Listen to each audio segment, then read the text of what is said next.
सुख दुखे समय कृत्वा लाभा लाभौ जया जयौ ततो युद्धाय युजस्व नैवं पापम वापस्यसि। तुम सुख या दुख, हानि या लाभ या विजय या पराजय का विचार किए बिना युद्ध के लिए युद्ध करो, ऐसा करने पर तुम्हें कोई भी पाप नहीं लगेगा। अब भगवान कृष्ण प्रत्यक्ष रूप से कहते हैं कि अर्जुन को युद्ध के लिए युद्ध करना चाहिए, क्योंकि यह उनकी इच्छा है। कृष्ण भावनामृत के कार्यों में सुख दुख, हानि लाभ या विजय या पराजय को कोई भी महत्व नहीं दिया जाता। जो कोई सतोगुण या रजोगुण के अधीन होकर कर्म करता है उसे अच्छे या बुरे फल प्राप्त होते हैं, किंतु जो कृष्ण भावनामृत में खुद को समर्पित करके कर्म करता है उसके लिए अच्छे या बुरे फल का कोई महत्व नहीं रह जाता है। वह सामान्य कर्म करने वाले के समान किसी का कृतज्ञ या ऋणी नहीं रहता। एषा ते अभिहिता सांख्ये बुद्धि योगे तुई माम श्रृणु बुद्धया युक्तयो यया पार्थ कर्म बंधनम प्रहास्यसि। श्री कृष्ण अर्जुन से कहते हैं, यहाँ मैंने वैश्लेषिक अध्ययन द्वारा इस ज्ञान का वर्णन किया है, अब निष्काम भाव से कर्म करना बता रहा हूँ, उसे सुनो। हे प्रथापुत्र, तुम यदि ऐसे ज्ञान से कर्म करोगे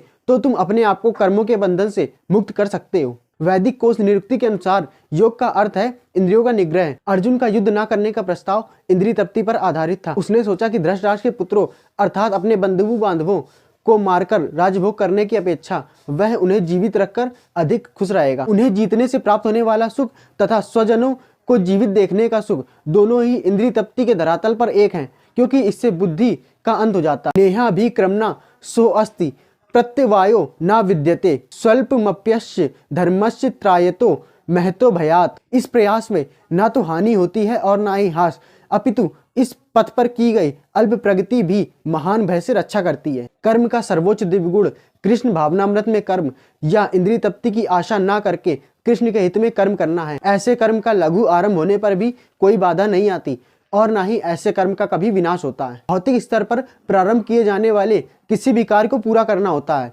नहीं तो सारा प्रयास निष्फल हो जाता है। किंतु कृष्ण भावनामृत में आरंभ किया जाने वाला कार्य अधूरा रहकर भी स्थायी प्रभाव डालता है। अतः ऐसे कर्म की कोई भी हानि नहीं होती है, चाहे वह अधूरा ही क्यों न रह जाए। कृष्ण भावनामृत में कोई कार्य 1% भी पूरा हुआ है तो उसका स्थायी फल प्राप्त होगा और कार्य अगली बार 2% से प्रारंभ होगा। व्यवसायत्मिका बुद्धि रेके कुरु नंदन बहुशाखा हयंताश्च बुद्धियो अव्यवसायी नाम। जो इस मार्ग पर चलते हैं वे दृढ़ प्रतिज्ञ होते हैं और उनका लक्ष्य भी एक होता है। हे कुरुनंदन, जो दृढ़ प्रतिज्ञ नहीं है उनकी बुद्धि अनेक शाखाओं में व्यक्त रहती है। श्रद्धा का अर्थ है किसी अलौकिक वस्तु में अटूट विश्वास। जो कृष्ण भावनामृत के कार्यों में लगा रहता है उसे परिवार, मान्यता या राष्ट्रीयता से बंधकर कार्य करने की आवश्यकता नहीं होती। जब कोई कृष्ण भावनामृत में लीन होता है तो उसके सारे कार्य आध्यात्मिक धरातल पर सिद्ध होते हैं। उसके लिए अच्छे या बुरे का कोई द्वेष नहीं रह जाता है। कृष्ण भावनामृत की सर्वोच्च सिद्धि देहात्म बुद्धि का त्याग है। यामी माम पुष्पताम वाचम प्रबंध तय विप सचिता वेदवाद रतः पार्थ नान्य दस्तीति वादिना कामात्मानः स्वर्ग परा जन्म कर्म फल प्रदानम क्रिया विशेष बहुलाम भोगैश्वर्य गतिम प्रति।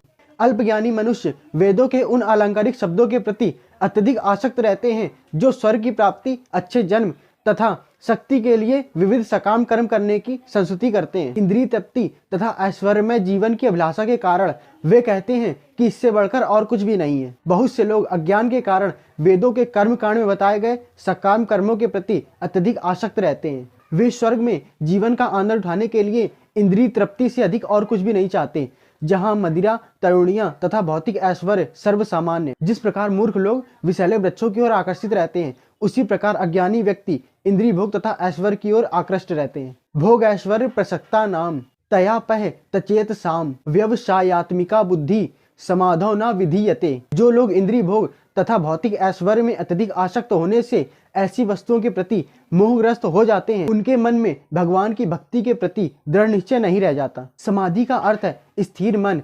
जो लोग इंद्रिय भोग में अत्यधिक रुचि रखते हैं तथा जो ऐसी क्षणिक वस्तुओं के प्रति मोहग्रस्त हैं, उनके लिए समाधि कभी भी संभव नहीं है। माया के चक्कर में पड़कर वे न्यूनाधिक पतन को प्राप्त होते हैं।